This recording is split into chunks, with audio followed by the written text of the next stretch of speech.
नमो सिद्धाणं नमो आयर्याणं नमो वज्रायाणं नमो लोये सवसाहुणम्।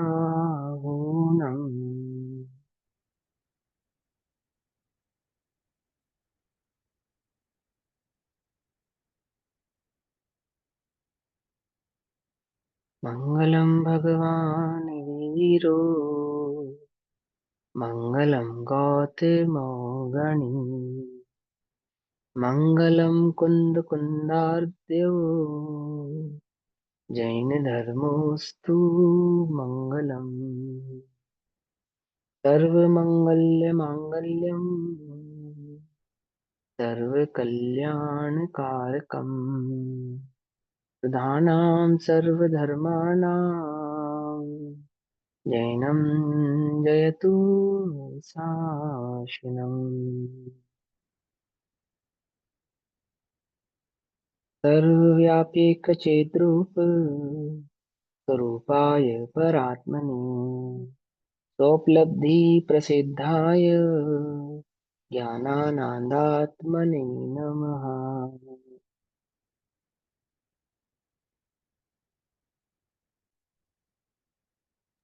भैया एक प्रश्न था।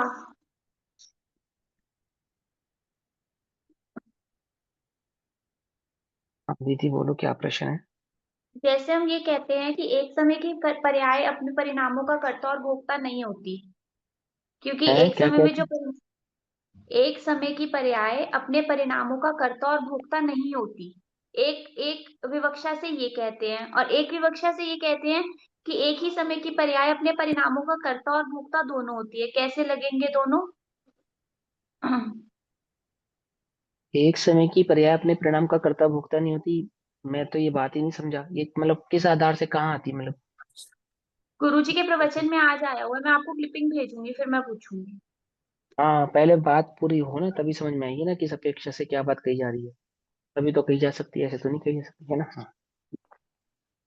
हाँ, तो अपनी दोपहरकालीन कक्षा का विषय चल रहा है श्री प्रवचन सारजी प्रमागम। प्रवचन सारजी का स्वाध्याय हम सभी आचार्य अमृत चंद्र देव द्वारा रचित तत्व प्रदीपिका तथा आचार्य जयसेन देव द्वारा रचित तात्पर्य वृत्ति टीका के आधार से कर रहे हैं। भाव चल रहा है ज्ञान तत्व प्रज्ञापन महाअधिकार के अंतर्गत तीसरे नंबर का अधिकार सुख अधिकार। और उस सुख अधिकार का जो जो विषय वस्तु है वह कहती है कि केवल ज्ञान अर्थात अतीन्द्रिय ज्ञान ही सुख है, और जो अतीन्द्रिय ज्ञान नहीं है वह सुख भी नहीं है। अर्थात जो ज्ञान इंद्रिय के विषयों में प्रवृत्ति कर रहा है, इंद्रियों में प्रवृत्ति कर रहा है, अर्थात जो केवल ज्ञान स्वरूप नहीं हुआ है, ऐसा वो है जो ज्ञान है, वह स्वभाव से ही दुख रूप है। ये भाव यहाँ पर चल रहा है। अब 63 नंबर की गाथा 160 नंबर का पेज है, 160 नंबर पेज है, और 63 नंबर की गाथा है तत्व प्रदीपिका में। वे कहते हैं जो परोक्ष ज्ञान है, परोक्ष ज्ञान किसको कहा? मति, श्रुत, अवधि और मन पर्य, ये चारों ही ज्ञान परोक्ष ज्ञान कहलाते हैं। तथापि यहाँ पे मति श्रुत की अपेक्षा से ही कथन चल रहा है, ठीक है ना? क्योंकि अवधि मन पर्य की उसी में कन्वर्ट ही समझो आप, मतलब उसी के साथ ही समझो, उससे कोई अलग नहीं है विज्ञान। क्योंकि यहाँ जीव ज्ञार्थ परिणमन जो कर रहा है, अर्थात जो इंद्रिय प्रवृत्ति कर रहा है, इंद्रिय के सुखों में जिसका उपयोग लगा हुआ है, उसकी मुख्यता से यहाँ पे कथन कर रहे हैं। दो को गौण समझना, अवधि और मन पर्य को इसी मति श्रुत के अंदर गौण समझना। वो कहते हैं कि परोक्ष ज्ञान वाले मतलब वह ज्ञान जो इंद्रियों में प्रवर्त रहा है, ऐसा ज्ञान। परोक्ष ज्ञान वाले के अपरमार्थिक, जो वास्तव में परमार्थिक नहीं है, सच्चा नहीं है, इंद्रिय सुख का विचार करते हैं, ऐसे उसको इंद्रियों में भाषित होने वाले सुख का विचार करते हैं। सिद्ध करेंगे कि इंद्रियों में सुख नहीं है, ना उसको सुख कहते हैं, ना वे विषय भोग सुख के साधन ही है। आप उन्हें सुख कहते हो तो हम भी उन्हें सुख कहते हैं। समझ में आई बात? आप क्या कहते हो? सुख कहते हो, तो हम भी क्या कहते हैं? सुख कहते हैं। मलेच्छों के देश में जाएंगे तो मलेच्छ भाषा में बात करनी पड़ेगी, मलेच्छों से अगर बात करनी है तो। सीधी सी बात है ना। चाइना में जाओगे, पानी मांगना है तो पानी कहकर पानी नहीं मिलेगा। तो कैसे मांगना पड़ेगा पानी? कि वो पानी को जिस भाषा में जानते हैं, है ना, जैसे शोय कहते हैं वो, तो शोय कहना पड़ेगा, तो आपको वो समझेंगे कि आप पानी की बात कर रहे हो। ऐसे ही मलेच्छों को अतीन्द्रिय आनंद समझाना है। अब उन्हें आनंद यानी सुख और दुख के बीच के भेद की खबर ही नहीं है। तो वे जिस इंद्रिय के दुख को सुख मानते हैं, तो हमें भी ये कहना पड़ता है, आचार्य कहते हैं हमें भी ये कहना पड़ता है कि वो जो इंद्रिय सुख है ना, जिसे तुम सुख कहते हो, वो वास्तव में सुख नहीं है, वह तो दुख ही है। और सुख तो वह अतीन्द्रिय ज्ञान ही है। वह शुद्धोपयोग का जो फल है, वह केवल ज्ञान, वही वास्तव में सुख है। ऐसा समझाएंगे। क्या कहते हैं 63 नंबर की गाथा में? मणुआसुरामरिंदा अहिदद्वा इंदियेहिं सहजेहिं असहन्ता तन्दुःखं रमन्ति विषयेषु रम्येषु। विषयों में जो रमण करते हैं, आदि वाक्य। सुरपति असुर नरेंद्र सभी पीड़ित हैं सहज इंद्रियों से। सहज ही पीड़ित है, सहज ही। क्या कह रहे हैं? कौन किन किन की बात कर रही है? सुरपति, सुरपति माने इंद्र। तो दो चार भवतारी मात्र जीव है, तो एक दो भव में मोक्ष जाने वाला है, उसकी ये बात कर रहे हैं, जो सम्यक दृष्टि है, छायिक सम्यक दृष्टि। ऐसा वह इंद्र और नरेंद्र यानी कि वह चक्रवर्ती और असुरेंद्र, असुरेंद्र आदि यानी कि जो इस जगत में और अन्य ऊंचे पदों पर उड़ने के बल पर विराजमान है, नागेंद्र आदि को असुरेंद्र कहते हैं। तो कहते हैं कि ये जो सम्यकदर्शी जीव हैं, लोक में जो उच्च आसन पे बैठे हैं, अथवा जिन्हें समग्र भोग सामग्री आदि की प्राप्ति है, समस्त प्रकार के इंद्रिय सुख आदि ये जिनको प्रकट है, और इंद्रिय की शक्ति सशक्तता भी जिन्हें प्रकट है, ऐसे ही जो जीव हैं, ये कैसे हैं? ये स्वभाव से ही दुखी हैं, पीड़ित है। हमने तो सुना था कि सम्यक दृष्टि स्वभाव से ही सुखी है, लेकिन यहाँ तो कह रहे हैं कि ये स्वभाव से ही दुखी है। क्या समझ नहीं? बात नहीं समझ नहीं? इंद्र सम्यक दृष्टि है या नहीं? स्वभाव से दुखी होना चाहिए, सुखी होना चाहिए? स्वभाव से तो सुखी होना चाहिए। और कह रहे हैं अगर वो इंद्र है, तो वह इंद्र भी कैसा है? स्वभाव से दुखी है, पीड़ित है। पीड़ित है सहज इंद्रियों से, इंद्रियों के भोगों को भोगता हुआ वो सहज ही दुख है, दुख दिख रहा है उसका। इंद्रिय रमणता, भोगों की रमणता उसके दुख का प्रदर्शन कर रही है, ना कि उसके सुख का प्रदर्शन कर रही है। सह न सके वे यह दुख, इससे रम्य विषय में है रमते। उनसे दुख सहन नहीं होता है, इसलिए वो विषयों में रमण करते हैं। क्या कहा? वो जो पीड़ित है ना, पीड़ा वो सहन नहीं होती है। हमें भूख लगती है, बोले हाँ। भोजन करते हो, बोले हाँ। तो भोजन जो तुम करते हो, ये दिखा रहा है कि तुम कितने दुखी हो। भोजन नहीं मिलेगा तब क्या होगा? पीड़ा होगी या नहीं होगी? वो पीड़ा सहन नहीं होती, वो प्यास की पीड़ा सहन नहीं होती, वो पांच इंद्रिय की पीड़ा सहन नहीं होती। तभी तो तुम भोगों में आसक्ति करते हो, तभी तो तुम भोग भोगते हो। यदि पीड़ित नहीं करती ये इंद्रियां, तो इंद्रिय संबंधी विषयों का सेवन करते? बोलो। तुम इंद्रिय संबंधी विषयों का सेवन कर रहे हो, ये सहज ही दिखला रहा है कि वे इंद्रियां तुम्हें पीड़ित कर रही हैं। आई बात समझ में? नहीं समझ में? यहाँ ये नहीं कह रहे कि आत्मा पांच इंद्रिय के विषयों का भोगता नहीं है। ये आचार्य अमृतचंद्र देव और आचार्य कुंद कुंद देव ही हैं, कोई और नहीं है। ये भी आचार्य अमरचंद्र देव और कुंद कुंद देव हैं जो कहते हैं कि आत्मा इंद्रिय और इंद्रिय के विषयों का भोगता नहीं है। कब? भोगने के काल में भी भोगता नहीं है। क्या कहा? वे ही आचार्य आपसे क्या कह रही हैं कि इंद्रियों की जो रमणता है, विषयों की जो रमणता है, वह तो तेरे अंतरंग के दुख की परिचायक है, दिखला रही है कि तू दुखी है। यदि तू दुखी नहीं होता, तो पांच इंद्रिय के विषयों में रमण भी नहीं करता। समझ में? बात नहीं समझ में? यादवाद के कथन को भली प्रकार से समझो। क्या कहते हैं? मनुष्येंद्र, मनुष्येंद्र चक्रवर्ती को कहते हैं, असुरेंद्र और सुरेंद्र स्वाभाविक परोक्ष ज्ञान वालों को, जो स्वाभाविक है ऐसी इंद्रियों से पीड़ित वर्तते हुए उस दुख को सहन ना कर सकने से रम्य विषयों में रमण करते हैं। टीका। इस गाथा पे आचार्य अमरचंद्र देव क्या कहते हैं? पेज नंबर 161, 161 नंबर का पेज। प्रत्यक्ष ज्ञान के अभाव के कारण, अर्थात केवल ज्ञान के अभाव के कारण। केवल ज्ञान का अभाव के कारण की बात क्यों कर रहे हैं यहाँ पर? देखो, क्योंकि केवल ज्ञान में चार घातीय कर्मों का पूर्णतः नाश हो चुका है। तो वहां पे जो चारित्र संबंधी स्थिरता है ना, वह पूर्ण भाव से प्रकट हुई है। पूर्ण भाव से प्रकट हुई है ना। कोई ये कहे कि वहां मुनिराज जो है क्या वे सुख, उनको हम दुखी कहें, सुखी ना कहें? तो वे तो सुखी हैं ही। सातवें गुण स्थान से लेकर जो शुद्धोपयोग के गुण स्थान हैं, वे सभी जीव सुखी हैं, उनकी हम यहाँ पे मना नहीं कर रहे हैं। लेकिन ये तो कह रहे हैं कि अब वे तो फिर भी गुण स्थानों से गिर सकते हैं, फिर दुखी हो जाएंगे। लेकिन ये जो अरिहंत आदि हैं, ये तो कभी गुण स्थानों से नहीं गिरेंगे ना। अर्थात वह जो एक अतीन्द्रिय ज्ञान भाव प्रकट हुआ, अनंत अतीन्द्रिय ज्ञान प्रकट हुआ, जो अनंत चारित्र के साथ वर्त रहा है, ऐसा वो जो शुद्धोपयोग का फल है। समय जब ये प्रवचन सारजी शुरू किया, तो भावना क्या कही? शुद्धोपयोग की भावना से इसको शुरू किया। और उपदेश क्या किया आपसे कि आप शुद्धोपयोग धारण करो। ये कहा ना, हम छद्मस्त जीव है ना, हमसे क्या कहा? एक शुद्धोपयोग ही वर्तते हुए रहना चाहिए, अर्थात एक शुद्धोपयोग ही वर्तना चाहिए, ये उपदेश है, दूसरा कोई उपदेश नहीं। तो बोले शुद्धोपयोग क्यों, इसलिए प्रकट करें हम शुद्धोपयोग? तो बोलेंगे शुद्धोपयोग का फल है केवल ज्ञान। केवल ज्ञान उसका फल है वो। अकेला केवल ज्ञान नहीं, अनंत ज्ञान के साथ साथ अनंत सुख भी उस शुद्धोपयोग के फल में प्रकट होता है। तो वह अनंत ज्ञान का स्वरूप समझाया ज्ञान प्रज्ञापन के अंदर, ज्ञान अधिकार में। और अब अनंत सुख का स्वरूप समझा रहे हैं यहाँ पर सुखाधिकार। ये जो अनंत सुख है और अनंत ज्ञान है, ये क्या समझा रहे हैं कि अविनाभावी है, अर्थात जिस सुख की हम चर्चा कर रहे हैं, ये उस ज्ञान से, वो जो अनंत ज्ञान जो प्रकट होगा ना तुम्हें, उससे कुछ अलग नहीं है। उससे कुछ अलग नहीं, वो अनंत ज्ञान ही सुख है, अनंत सुख है। और क्या कहेंगे कि तुम शुद्धोपयोग को धारण करो। क्यों धारण करो? क्योंकि जिस सुख की अभी हम यहाँ पर चर्चा कर रहे हैं, ये सुख तुम्हें प्रकट होगा, ये सुख तुम्हें प्राप्त होगा। और कैसा है ये सुख? कि जो इंद्र आदि नरेंद्रों को भी प्राप्त नहीं है, जो ना चक्रवर्तियों के पास है, ना इंद्रों के पास है, ना सुरेंद्रों के पास है। तुम्हें जगत में यदि वे सुखी दिख रहे हो, बोलो, मुनिराज को जगत में इंद्र आदि सुखी दिखेंगे, तो शुद्धोपयोग प्रकट कर पाएंगे? बोलो, नहीं कर पाएंगे ना। और हमें दिखेंगे तो हम कर पाएंगे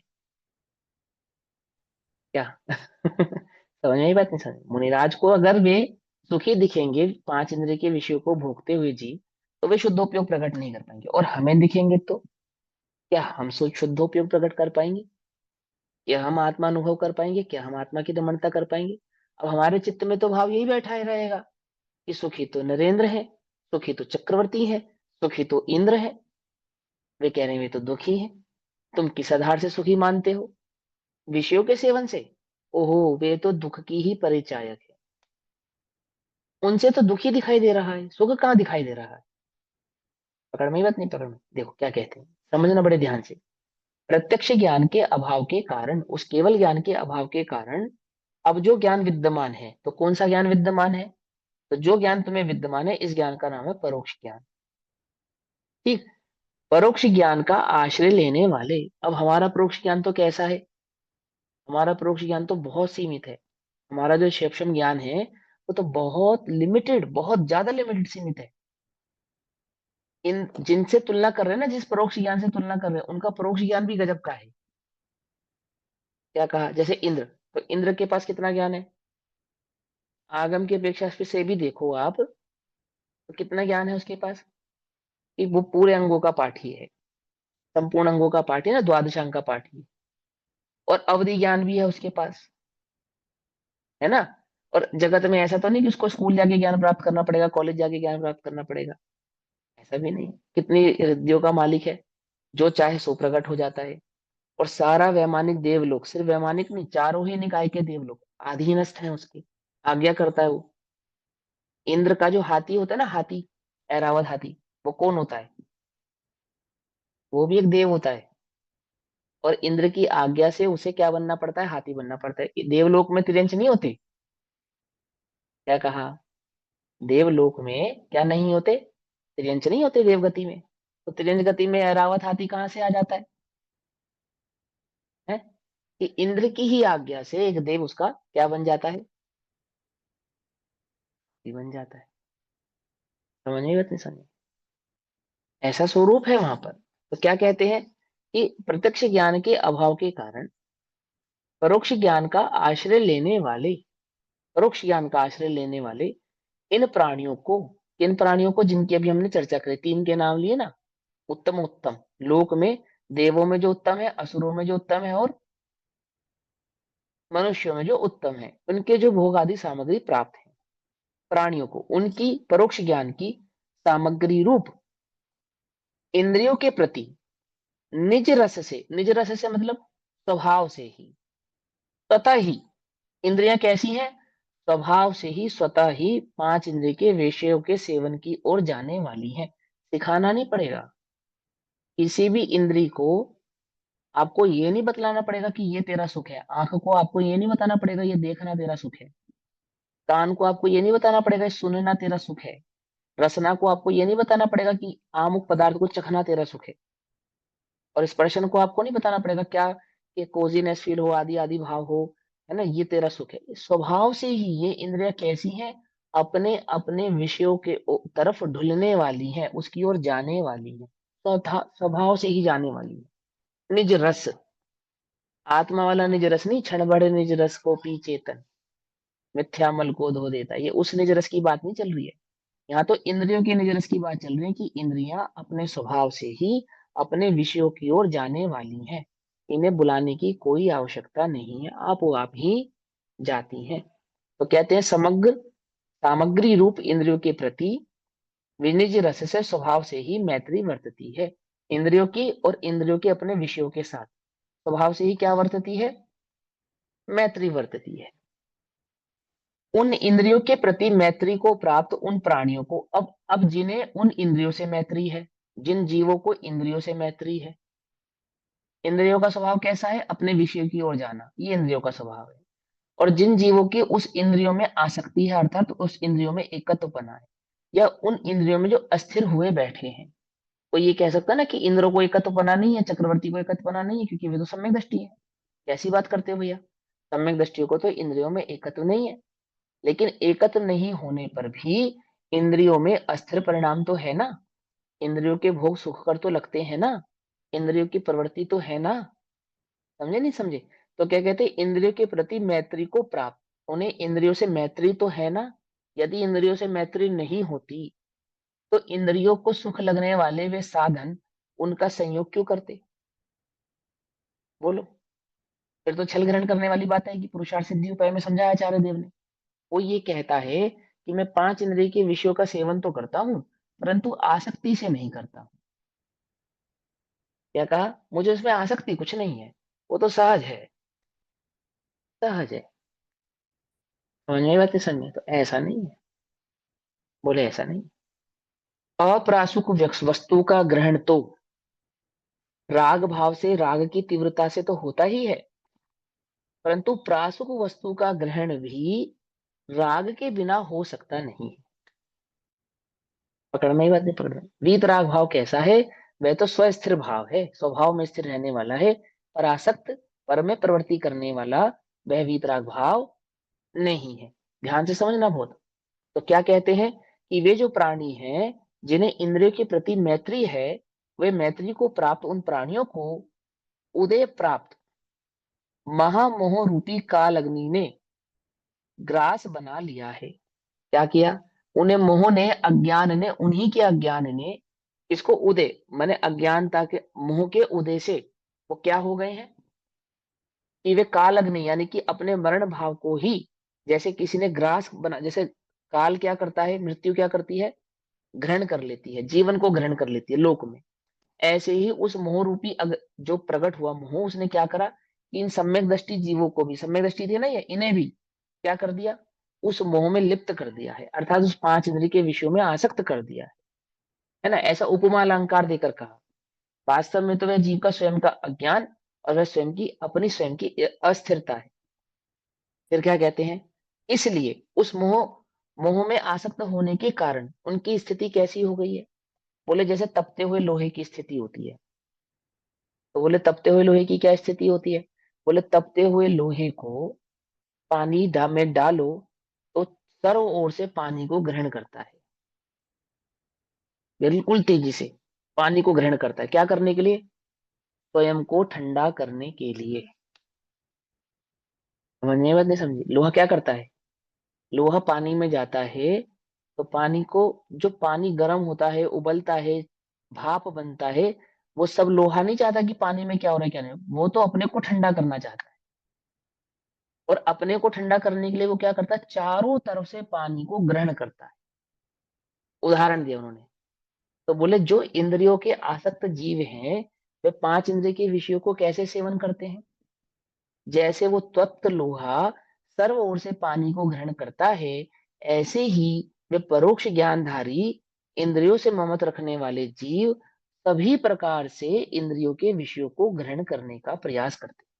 अब ये बतलाओ कि ये इंद्रियों की जो आसक्ति उनको प्रकट हुई है और इंद्रियों को सेवन करने की जो इतनी लोलुपता है, क्या ये इनका दुख नहीं है? क्या इससे इनका दुख नजर नहीं आ रहा? ऐसा पूछ रहे हैं। ये तो स्पष्ट ही है कि वे तो स्पष्ट ही समझ में आ रहा है कि यह तो दुख का लक्षण है। समझ में आई बात नहीं समझ? उनके पांच इंद्रियों का विषय सेवन करना, यह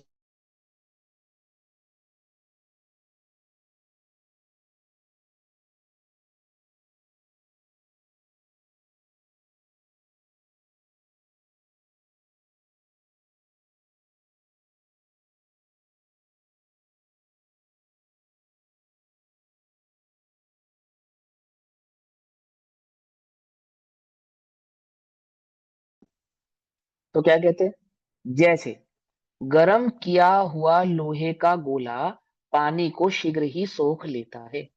ध्यान से समझना कितनी दूरदृष्टता से आचार्य देव आपको क्या समझा रहे हैं।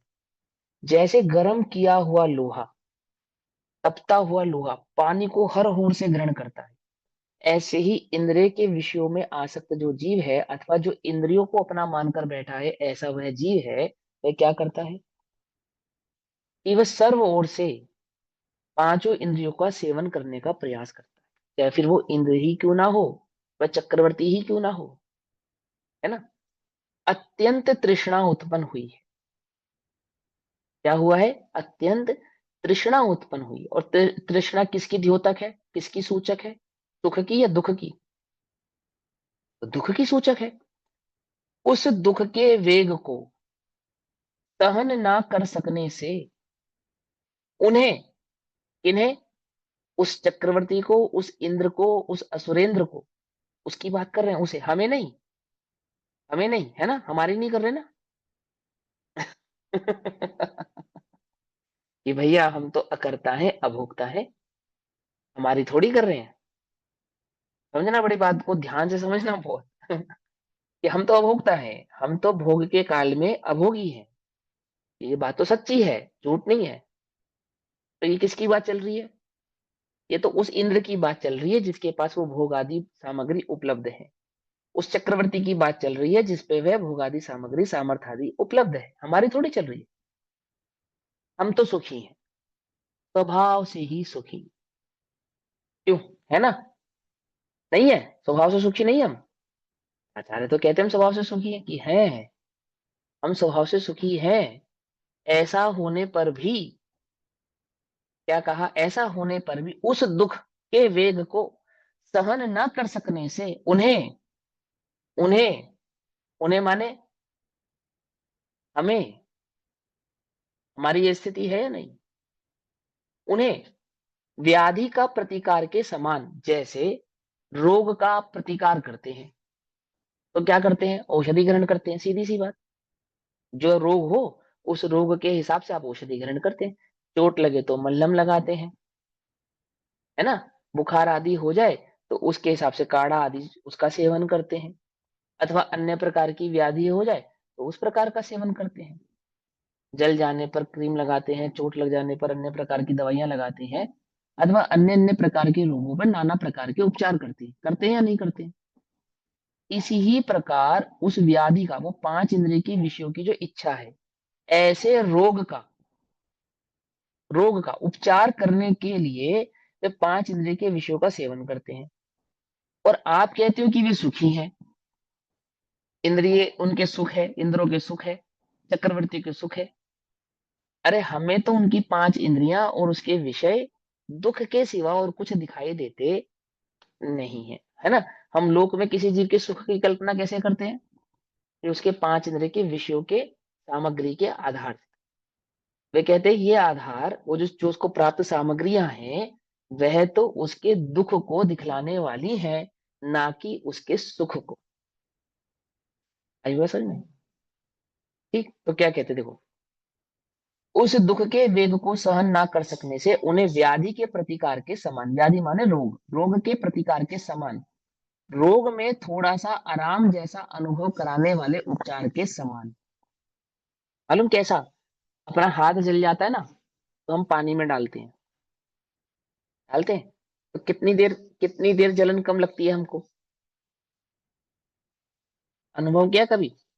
मैं अपना अनुभव बताता हूँ। हाथ जल गया, तो आप पानी में डालो, तो आपने पानी में डाला, 2 5 10 सेकंड तो लगता है अच्छा, फिर गर्म लगने लगता है, फिर जलने लगता है, फिर पानी से बाहर निकालो, फिर पानी में डालो, फिर 2 5 10 सेकंड लगेगा अच्छा, फिर जलने लगेगा, फिर पानी से बाहर निकालो, फिर पानी में डालो, फिर 2 5 10 सेकंड लगेगा अच्छा, फिर जलने लगेगा, फिर बाहर निकालो। बोलो ऐसा होता है या नहीं होता?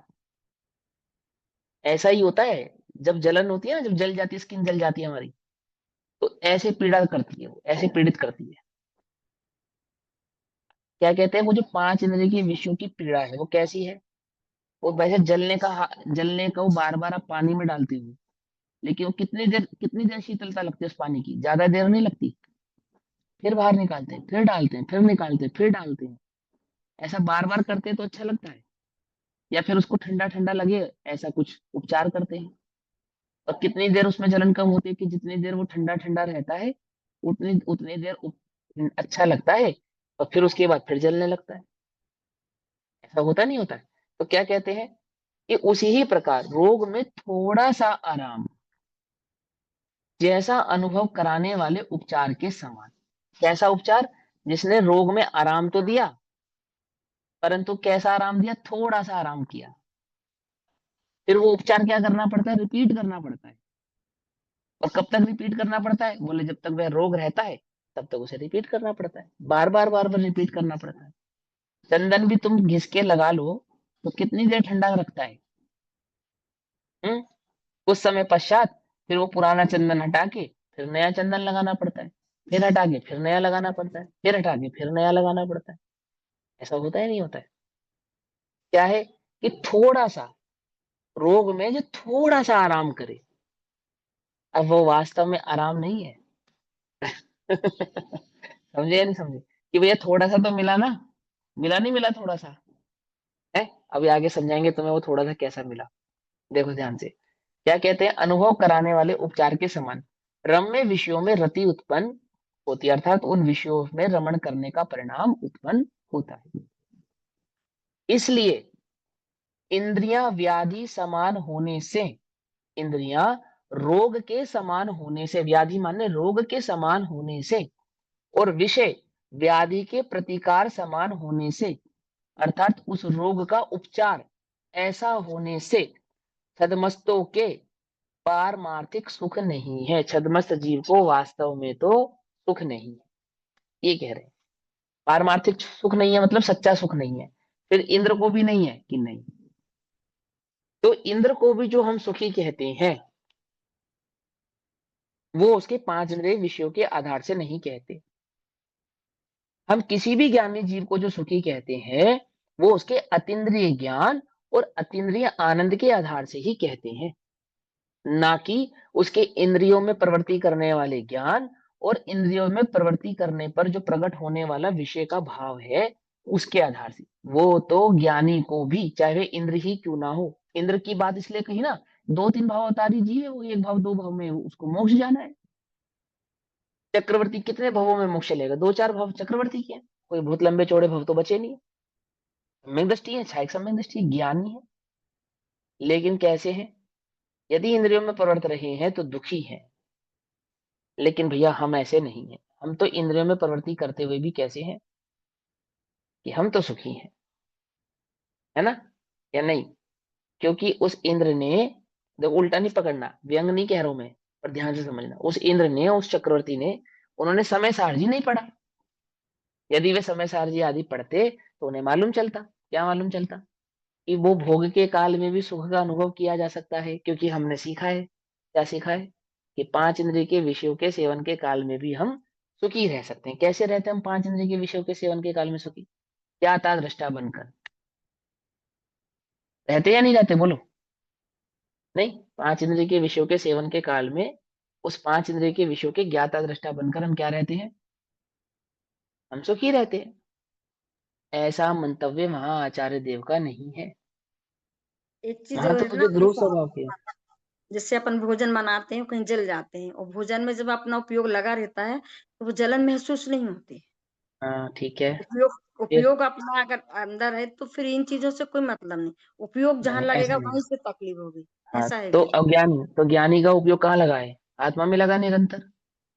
निरंतर तो नहीं, मतलब कुछ समय बस तो। तो वही बात चल रही है। सदमस्त जीव का उपयोग निरंतर कहाँ लगा है? आत्मा में, बोलो? वहां तो किसका लगा है?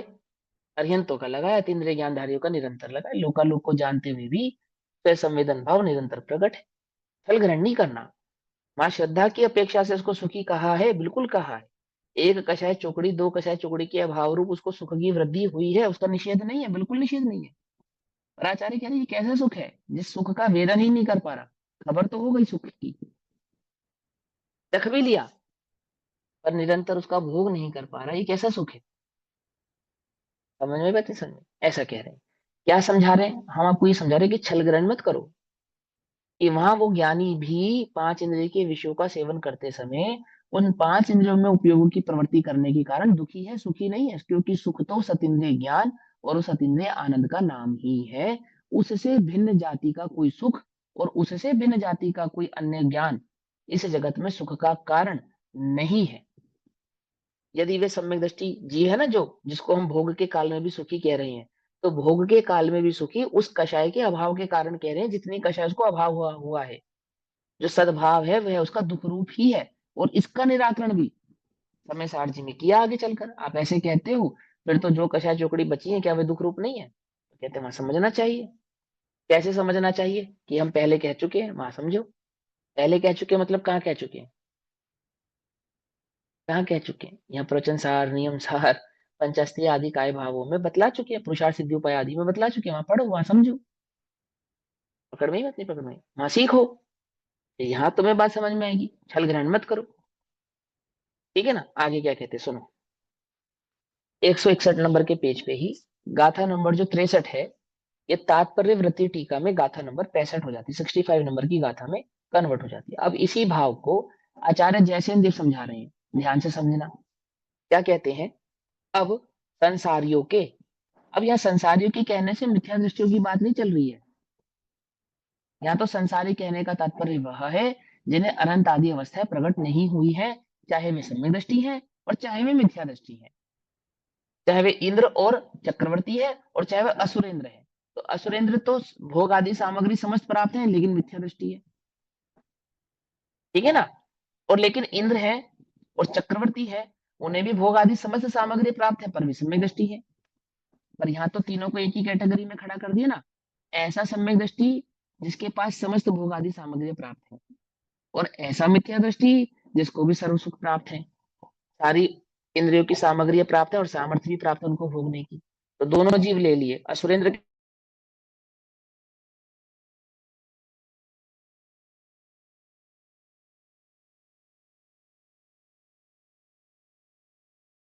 161 नंबर का। अब संसारियों के, ठीक है ना, इंद्रिय ज्ञान द्वारा साधे जाने वाले, समझे नहीं समझे? संसारी जीवों के क्या है? जो उनका उपयोग कहाँ लगा है? इंद्रियों में और इंद्रियों के भोगों में, इंद्रियों के विषयों में। तो संसारियों के इंद्रिय ज्ञान द्वारा साधे जाने वाले इंद्रिय सुख का विचार करते हैं। संसारियों के इंद्रिय सुख का विचार करते हैं। कैसा है संसारियों का इंद्रिय सुख? वो कहते हैं नरेंद्र, चक्रवर्ती, असुरेंद्र तथा देवेंद्र हैं। नरेंद्र माने चक्रवर्ती, असुरेंद्र तथा देवेंद्र, यानी कि वो नागेंद्र और इंद्रादि जो हैं, ये सभी कैसे हैं? ये सभी के सभी कदार्थित अर्थात दुखित हैं। अब ये कदर्थित क्या होता है? कदर्थित शब्द का अर्थ दुख भी होता है, निंदनीय भी होता है, निंदनीय। और दुर्गति वाला भी होता है। क्या कहा? इंद्र को क्या कह रहे हैं? नरेंद्र को क्या कह रहे हैं? दुर्गति। समझना ध्यान से, ये लिखा है यहाँ पे कदर्थित, मैंने अपने मन से नहीं कहा। ये कदर्थित शब्द का अर्थ पढ़ लेना क्या होता है, शब्दार्थ कर लेना। क्या है कदर्थित शब्द का मतलब? निंदनीय, अर्थात दुर्गति, निंदित, दुखी है, निंदित है। हमें ये चक्रवर्ती, ये इंद्र आदि कोई बहुत सज्जन नहीं दिखाई दे रहे। क्या कहा? कोई महान पुरुष नहीं दिखाई दे रहे, कोई ऊंचे नहीं दिखाई दे रहे। कैसे दिख रहे हैं? निंदित दिख रहे हैं, निंदित है। कैसे निंदित है? कि जिनके, जिसके द्वारा दुखित है, किसके द्वारा दुखित हैं ये? वे सभी इंद्रियों के द्वारा सहज रूप से दुखित हैं। सम्यक दृष्टि होकर भी, कि हाँ सम्यक दृष्टि होकर भी, एक भवतारी होकर भी, कि हाँ एक भवतारी होकर भी इंद्रियों की प्रवृत्ति कर रहे हैं, इसलिए ये सहज ही दुखी है। सम्यक दृष्टि तो सहज ही सुखी होता है। आप तो हमें यही सिखाते हो, अब आप कहते हो ये सहज ही दुखी है। क्यों? अभी तो हमें उपशम सम्यक दर्शन भी भले ही प्रकट ना हुआ हो, सम्यक दर्शन की भावना भाने से ही हम तो सहज सुख का अनुभव कर रहे हैं, और ये तो सहज दुखी कह रहे हो आप। क्यों? समझना ध्यान से। वो क्या कहते हैं कि वो जो सहज ही दुखी है, क्यों दुखी है? इंद्रियों के द्वारा सहज ही दुखित है। क्यों है? उस इंद्रिय जन्य दुखों के आवेग को सहन नहीं करते हुए, जब इंद्रियों की आसक्ति तीव्र होती है, इंद्रियां भड़कती हैं, तो उस दुख को सहन नहीं करते हुए रम्य लगने वाले, रम्य लगने वाले होते नहीं है, रम्य, रम्य लगने वाले, रम्याभास ब्रैकेट में डाला उसको, रम्याभास विषयों में रमण करते हैं। और वो विषय कैसे है रमण, मैंने वे रम्याभास क्यों कहा, तो आगे की गाथाओं में उनके रम्यभास को भी समझाएंगे क्या है उनका रम्याभास।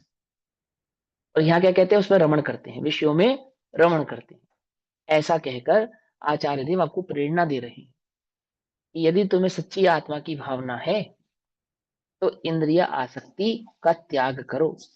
इंद्रिय के सेवन तो जीव के दुख के परिचायक हैं, वे उसके सुख के परिचायक नहीं है। ऐसा समझा रहे। देखो क्या कहते हैं, अब विस्तार से कहते हैं। मनुष्य आदि जीव, इसलिए क्या करो? निरंतर उपाय शुद्ध उपयोग का करो, और शुद्ध उपयोग से केवल ज्ञान प्रकट करने का करो। ये कह रहे, ऐसा संतुष्ट मत रहो कि वो तो सुखी है, इंद्रियों में विषयों में सेवन होने से भी मैं तो सुखी ही हूं। ऐसा छल ग्रहण मत करो। वो कह रहे हैं वो इंद्र भी हो, चक्रवर्ती भी हो, वो तो उसका दुख है, वो तो दिखा रहा है कि ये कितना दुखी है, इसलिए पांच इंद्रिय के विषयों का सेवन कर रहा है। ठीक। अब विस्तार से कहते हैं, मनुष्य आदि जीव अमूर्त अतीन्द्रिय ज्ञान एवं सुख के स्वाद को प्राप्त नहीं करते हुए मूर्त इंद्रिय ज्ञान और इंद्रिय सुख को के लिए उसके निमित्त रूप पांच इंद्रिय विषयों से मित्रता करते हैं। करते हैं या नहीं करते हैं? करते हैं या नहीं करते हैं? करते हैं। और फिर कैसे है कि तपे हुए लोहे के गोले के जल आकर्षण अर्थात जल खींचने के समान विषयों में तीव्र तृष्णा उत्पन्न होती है। उस तृष्णा को सहन नहीं करते हुए विषयों का अनुभवन करते हैं। अब अनुभव तो करते हैं विषयों का, और छल से क्या कहते हैं? हम किसका अनुभव करते हैं?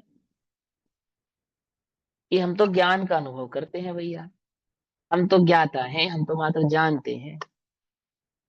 क्या कहा? समझना बहुत ध्यान से। क्या कहते हैं आचार्य देव? किसका विषय, किसका सेवन करते हैं? कि इंद्रिय विषयों का सेवन करते हैं। और अनुभव किसका करते हैं? कि उसी का अनुभव करते हैं। तो आत्मा पर पदार्थ का कर्ता भोक्ता है क्या? नहीं, कर्ता भोक्ता तो बिल्कुल भी नहीं है। तो इंद्रियों का कर्ता नहीं है और विषयों का भोक्ता नहीं है, या नहीं?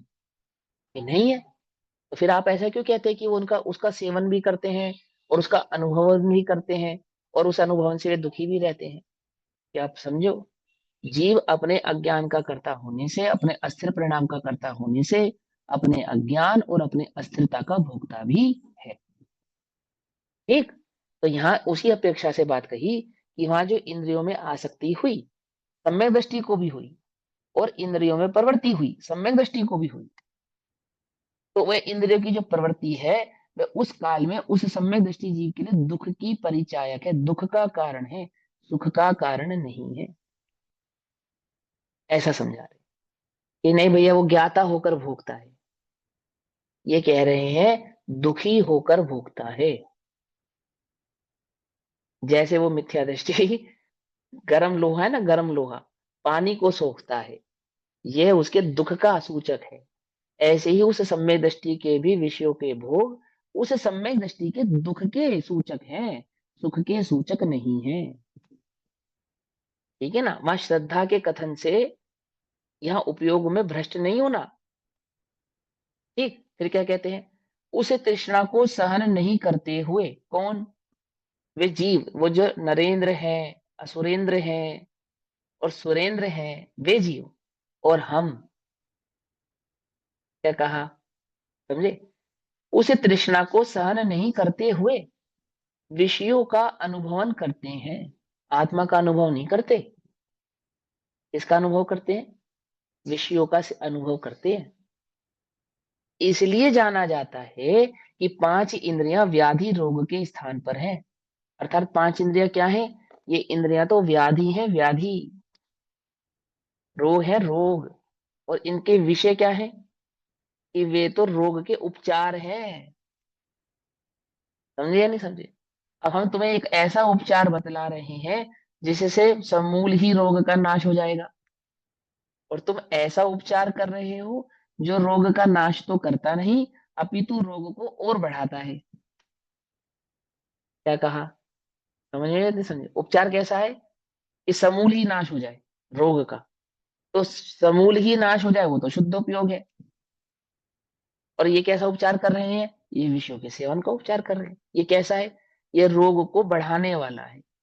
उपचार तो क्या करता है, कुछ समय की साता को भय से, भ्रम से उपचरित भाव लगती है। उदाहरण दिया, शहद लिपेटी हुई तलवार का, है ना, बहुत जगह बहुत प्रकार के उदाहरण आए हैं। कुछ इस प्रकार के फल होते हैं जो आप जैसे रसना पे रखेंगे तो मीठा लगेंगे, और एक सेकंड बाद ही बिल्कुल घनघोर कड़वे हो जाएंगे, एकदम कड़वा लगेगा। पहला टच तो मीठा, और दूसरा कैसा, बिल्कुल कड़वा। कुछ ऐसे होते हैं जो मीठे लगते हैं लेकिन जहरीले होते हैं, प्राण घातक होते हैं, है ना। जैसे उन्होंने कहा जैसे शहद, किम्पात फल, जैसे किम्पाक। किम्पात फल। हाँ किम्पाक फल, ठीक है, ऐसे ऐसे बहुत सारे होते हैं। किम्पाक फल हमें, हाँ होते हैं ऐसे, हाँ किम्पाक फल का उदाहरण है, ठीक है, हाँ किम्पाक फल, है ना। ऐसे बहुत सारे होते हैं। और गन्ना होता है ना, गन्ना, गन्ना खाया है ना, आप लोगों ने तो खाया ही होगा। आज की जनरेशन ने नहीं खाया, हमने भी खाया, आप ही की जनरेशन क्यों। तो क्या होता है, खाने के बाद पता है, जुबान होती है ना, जीभ फट जाती है, फिर किसी और दूसरी चीज का स्वाद नहीं आता, वो सारा दिन चुभती है, और मजा नहीं आता, मतलब स्वाद नहीं आता फिर हर चीज का। लेकिन गन्ना कितना मीठा लगता है, कितना बढ़िया लगता है, और चबाने के बाद जीभ क्या हो जाती है, फट जाती है ना। वो क्या कहते हैं, ऐसा है वो, तो कैसा है, रोग के समान है, और उस विषय उन रोगों के दूर करने के लिए औषधि के स्थान पर है। इस प्रकार संसारियों के वास्तविक सुख नहीं है। ऐसे जीवों के चाहे वे इंद्र ही क्यों ना हो, नरेंद्र ही क्यों ना हो, वे विषयों में प्रवृत्ति करने वाले जीव सुखी नहीं। अब उन इंद्रियों के विषयों के स्वभाव की आगे और चर्चा करते हुए कहते हैं, गाथा नंबर 64 और पेज नंबर 162 में, अब जहां तक इंद्रियां हैं तब तक स्वभाव से ही दुख है, यह न्याय से निश्चित करते हैं। जब तक इंद्रियां रहेंगी तब तक क्या रहेगा जीव, दुखी रहेगा, ये कह रहे हैं, ऐसा हम न्याय सिद्ध करते हैं। तो अरियंतों की भी तो इंद्रियां हैं, है ना, तो वे दुखी होंगे फिर तो, है ना। कि नहीं, ऐसा नहीं है, इंद्रियां है माने इंद्रिय प्रवृत्ति है, ऐसा। जब तक इंद्रियों में प्रवृत्ति है तब तक जीव कैसा है, दुखी है। और इंद्रिय में प्रवृत्ति नहीं होगी तो कैसा हो जाएगा, वह अतीन्द्रिय आनंद को भोगता हुआ जीव सुखी है, ऐसा समझा। इंद्रियों में प्रवृत्ति करते करते कोई कहे कि मैं तो सुखी हूं, तो कहते हैं ये तो छल है, ऐसा होता नहीं है। आई बात समझ में, नहीं समझ में, पांच इंद्रिय के विषयों का सेवन करते करते क्या हूं मैं, सुखी हूं। ये क्यों भैया, कैसे, कहाँ, कैसे सुखी हो, समय दृष्टि है ना, पांच इंद्रियों के विषयों का सेवन करते करते सुखी। तो ये कह रहे नहीं है, कहाँ छल ग्रहण कर रहे हो तुम। हम कहाँ श्रद्धा की अपेक्षा से बात कर रहे थे, और कहाँ तुमने उसको उपयोग की अपेक्षा से ले लिया। वो सुखी श्रद्धा की अपेक्षा से है, उपयोग की अपेक्षा से नहीं है। समझे या नहीं समझे? आनंद के भोग की अपेक्षा से नहीं है। वो तो निराकुलता, वो जो कषाय के अभाव रूप प्रकट हुआ है, जितनी कषाय का अभाव है उसकी अपेक्षा से कथन है, प्रमुखता से है, क्योंकि सम्यक दर्शन प्रथम भाव है ना। तो प्रथम भाव को प्रकट करने का जो उपदेश है वह भी अधिक है। रत्नत्रय के मार्ग में बिना सम्यक दर्शन को प्रकट करे जीव को रत्नत्रय की प्राप्ति नहीं होगी, मोक्ष की प्राप्ति नहीं होगी, धर्म की प्राप्ति नहीं होगी। तो सम्यक दर्शन प्रथम है, प्रकट करने का उपाय पहला है। तो वह तत्व प्रतीति करे, जीव तत्व के प्रति प्रेरित हो, स्वभाव की खबर करे, तो उसकी मुख्यता से, जब श्रद्धा की मुख्यता से कथन करते हैं, तो वहां बहुत आयल सबसे ज्यादा कथन इसी प्रकार से किया जाता है।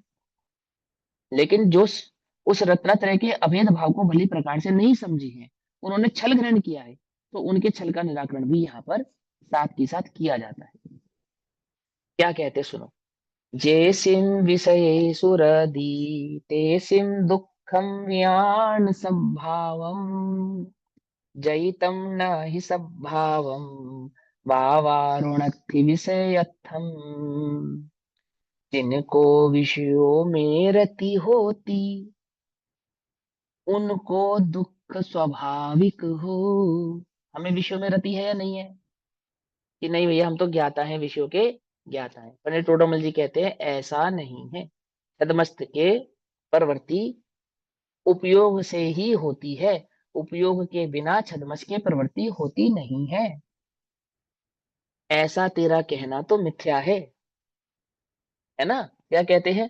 जिनको विषयों में रति होती उनको दुख स्वाभाविक हो, यदि स्वाभाविक दुख नहीं हो तो विषयों में व्यापार न हो। यदि वे स्वभाव से दुखी नहीं होते तो विषयों में व्यापार भी नहीं करते। अर्थात उनके पांच इंद्रिय की प्रवृत्ति और पांच इंद्रिय के विषयों का सेवन, ये दोनों ही कार्य उनके होते देखे जाते नहीं। समझ नहीं बात? हालांकि कहना नहीं चाहिए, इसलिए नहीं कहना चाहिए कि बात उत्कृष्ट है, और जो मैं कहने वाला हूँ बहुत छोटी निकृष्ट बात है, फिर भी कह दिया तो कह देता हूँ। है कि कहते हैं कि जिन्हें अतीन्द्रिय अर्थात जिन्हें स्वभाव की प्राप्ति हुई है, जिन्हें स्वभाव सुखरूप लगा है, जिन्हें अतीन्द्रिय ज्ञान सुखरूप लगा है, वे स्वभाव से ही क्या नहीं करते? विषयों की प्रवृत्ति नहीं करते, और कदाचित भी विषयों में प्रवृत्ति करते भी हैं तो वह तो दुखी है। दिखते हैं ना दुख, वह विषयों की प्रवृत्ति को दुख ही जानते हैं, क्या नहीं जानते? उसको सुख का कारण नहीं जानते। अब मिथ्यादर्शी कैसे छल ग्रहण करता है कि विषयों की प्रवृत्ति भी नहीं छोड़ता और उन प्रवृत्तियों में ज्ञाता भी बना रहना चाहता है। कैसा है ये ज्ञाता कि और तो क्या कहें, अभी तो जीव रात्रि भोजन भी नहीं छोड़ पाया, रात्रि भोजन भी नहीं छूटता, और क्या कहता है कि मैं तो ज्ञाता हूं। समझ में बात नहीं? समझ, अभी तो अभक्ष भी नहीं छूटा और क्या कहता है कि मैं तो ज्ञाता हूं। इंद्रियों का विषयों का भोग करते हुए भी कैसा हूं? ज्ञाता हूं। अभी तो पांच इंद्रिय की विषयों के सेवन की बात करें तो छल ग्रहण करता है। वो देखो भरत बाहुबली लड़ तो रहे हैं, तो क्या समस्या है? वो पांच पांडव अपने कौरवों से लड़ तो रहे हैं, तो क्या समस्या है? समस्या है, समस्या है। क्या समस्या है? समस्या यह है कि जिनको विषयों में रति होती, चाहे फिर वो नरेंद्र ही क्यों ना हो, चक्रवर्ती ही क्यों ना हो, इंद्र ही क्यों ना हो, उनको दुख स्वाभाविक हो, वे स्वभाव से ही दुखी है। क्या कहा? वे स्वाभाविक है, वे दुख के ही द्योतक हैं। इंद्रियों की प्रवृत्ति वो तो दुख की ही द्योतक है। और यदि स्वाभाविक दुख नहीं हो तो, क्या कहा? यदि स्वाभाविक, स्वभाव से ही स्वाभाविक वो इंद्रियों की प्रवृत्ति दुख ना हो तो विषयों में व्यापार ना हो। विषयों का जो बदलना होता है, उसका जो व्यापार होता है, स्पर्शन रस गंध वर्ण आदि का जो भेद होता है, बार बार बार बार, बोले ये होता ही नहीं, एक ही जगह टिक जाता ना, एक बार में ही तरफ हो जाता ना, होता नहीं, होता नहीं। क्या है? तो क्या कहते हैं सुनो ध्यान से, कि जिन्हें विषयों में रति है उन्हें दुख स्वाभाविक जानो। कि नहीं भैया हमें तो आत्मा में रति है, तो बोले जिन्हें आत्मा में रति है उन्हें विषयों में रति नहीं है, ये कह रहे हैं। और तू कहे कि नहीं मुझे विषयों में रति है पर ज्ञाता भाव से है, तो बोले ऐसा नहीं है, ऐसा होता नहीं है। ये हमने पढ़ा है, हमने सुना है, तूने छल ग्रहण किया है, तूने वास्तविक बात को भली प्रकार से समझा नहीं है। देखो ध्यान से, निश्चयाभासी तो जिन्हें नहीं हो गया? वो तो मिथ्या दृष्टि तो कोई भी आभासी हो सकता है, वो बदल रहा है, अपने हिसाब से ट्यून कर लेता है अपने मन को। जहां उसको निश्चयाभासी होना होता है वहां वो निश्चयाभासी हो जाता है, जहां उसको व्यवहाराभासी होना होता है वहां वो व्यवहाराभासी हो जाता है, जहां उसे उभयाभासी होना होता है वहां वो उभयाभासी हो जाता है। ये मिथ्या दृष्टि का स्टाइल है ये। क्या समझे, नहीं समझे? वो एक जगत में एक पंडित होता ना, जो मरे का भी खाते और जिए का भी, मालूम? निश्चयवासी की ऐसी स्थिति है ना। गंगा घर गए तो गंगाधर और यमुना गए सो यमुनाधर। वो मिथ्या दृष्टि का ही सिस्टम है कि जहां उसे लगता है कि यहाँ निश्चयभासी होने से काम चलेगा वहां निश्चयभासी हो जाता है, जहां उसे लगता है यहाँ व्यवहारिक भाषी होने से कार्य चलेगा वो यार व्यवहारिक हो जाता है। हम हम एडवांस वो है मिथ्या दृष्टि। वो पुराने काल के मिथ्या दृष्टि थे ना, वो निश्चयभाषी थे तो निश्चयभाषी ही रहते थे, वो व्यवहाराभासी होते थे वो व्यवहाराभासी ही रहते थे। हम थोड़ा एडवांस है, जनरेशन जी जनरेशन की स्टूडेंट बच्चे हैं, तो हम ट्यून कर लेते हैं अपने आप को कि यहाँ निश्चयभाषी होना सही है, यहाँ व्यवहाराभासी होना सही, यहाँ उभयभाषी होना सही है। वो वैसे अपने मन को बहलाते रहते हैं, उसको उसी प्रकार से उलझाए रखते हैं, वस्तु स्वरूप को समझने का प्रयास करते नहीं है। समझ में बात, नहीं समझ में? और आपको यकीन ना हो तो अपने अंतर मन में झांकोगे ना, तो ये बात आपको समझ में आ जाएगी। कोई बहुत विशेष बात थोड़ी है, हाँ जी तो वो सर। समझना मुश्किल है ना, कि हमें बहुत उसमें बड़ी मेहनत करनी पड़ेगी। पता लग जाएगा कि हाँ हम कहाँ निश्चयभाषी हैं, कहाँ व्यवहाराभासी है, कहाँ उभयभाषी है। क्या कहते हैं, सुन ध्यान से। जिन्हें विषयों में रति है उन्हें दुख स्वाभाविक जानो, क्योंकि यदि दुख स्वभाव ना हो तो विषयार्थ में व्यापार नहीं होता। अर्थात वो विषय की प्रवृत्ति होती ही नहीं, बदल बदल कर। टीका 163 163 नंबर का पेज है। जिनकी हत, हत माने, हत माने देखो, हत के दो अर्थ होते हैं। यहाँ पे ब्रैकेट में लिखा निकृष्ट और निंद।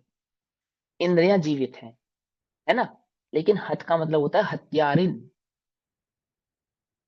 हत का मतलब क्या होता है? हत्या करने वाला। पकड़ में ही बात, नहीं पकड़ में? ये आत्मा की हत्या करने वाली इंद्रियां जिनकी जीवित है। आई बात समझ में? है ना, जिनकी हत इंद्रियां जीवित है, जिनकी ये हत्यारिन इंद्रियां जीवित है ना। हत्यारिन समझ गए आप? हत्यारिन कैसी है? कि आत्मा के स्वभाव का, सुख का घात करने वाली इंद्रिया, माने इंद्रियों की प्रवृत्ति। तो उसको क्या कहा उन्होंने? निकृष्ट और निंद इंद्रियां जीवित है। हत माने निकृष्ट और निंद, और एक हत का अर्थ क्या होता है? हत्यारा, है ना। उन्हें उपाधि के कारण, कौन सी उपाधि? वो इंद्रिय उपाधि जो प्राप्त हुई है उसके कारण, बाह्य संयोगों के कारण औपाधिक दुख नहीं है। अब देखो क्या कहते हैं, जिनकी इंद्रियां जीवित है उन्हें उपाधि के कारण अर्थात बाह्य जो संयोग है उसके कारण दुख नहीं है, किंतु स्वाभाविक ही है। नहीं समझे अभी सर? इंद्रियों के विषयों के कारण जीव दुखी नहीं है। इंद्रियां है ना, इंद्रियां बोले हाँ, इसमें जो उपयोग आसक्त हो रहा है, प्रवृत्ति हो रही है, इसके कारण दुखी है, भोगों के कारण दुखी नहीं है। अब पकड़ में बंदे को पकड़ में आई। वो कहते हैं इंद्रियों के विषय नहीं है जिन्हें प्राप्त, वे दुखी है या नहीं है? बोलो, जिन्हें इंद्रियों के विषय प्राप्त नहीं है, क्या वे दुखी नहीं है? वे भी दुखी है। और जिन्हें इंद्रियों के विषय प्राप्त है वे दुखी है या नहीं है? कि वे भी दुखी है। आप विषय में प्रवृत्ति कर रहे हैं या नहीं कर रहे हैं, लेकिन अगर आप इंद्रिय प्रवृत्ति कर रहे हैं तो आप दुखी हैं, स्वभाव से ही दुखी हैं। ऐसा कहें, देखो, क्योंकि उनकी विषयों में रति देखी जाती है। किनकी? जिन्हें वो विषय सुख प्राप्त नहीं है, तो उनको उस विषयों में सुख भाव देखा जाता है, भले ही वो विषय प्राप्त ना हो। है ना, किसी को प्राप्त है, किसी को प्राप्त नहीं है, लेकिन जिसका उपयोग इंद्रियों में प्रवृत्ति कर रहा है वो तो स्वभाव से ही दुखी है, ऐसा जानना चाहिए। ठीक, ऐसा कहते हैं। जैसे हाथी हथनी रूप कुटनी के शरीर स्पर्श की ओर। अब इसमें 5 इंद्रियों के 5 उदाहरण देंगे। वो बहुत फेमस उदाहरण है ना। रत्नाकरण श्रावकाचार आदि और श्रावकाचार के कई सारे ग्रंथों में आपने उदाहरण पढ़े होंगे। और ये उदाहरण आचार्य देव क्या कहते हैं, जिस प्रकार कुटनी माने भैरूपी, भैरूपिणी, हाथी ना, भैरूपणी हथनी, है ना, भैरूपणी। वो दो प्रकार की भैरूपणियां होती हैं वहां पे। जैसे जंगल में हाथी को पकड़ना है, तो जंगल में हाथी को पकड़ना है, तो हाथी का ना स्वभाव से ही मद भाव होता है, अर्थात स्पर्श इंद्रिय के प्रति आकर्षण आसक्ति उसकी ज्यादा होती है। तो हाथी को कैसे पकड़ते हैं वो, कि वो एक नकली या तो एक जिंदा हथनी को ट्रेंड कर लेते हैं, या एक नकली हाथी बना लेते हैं, और उस एक जंगल में बहुत बड़ा गड्ढा खोद देते हैं।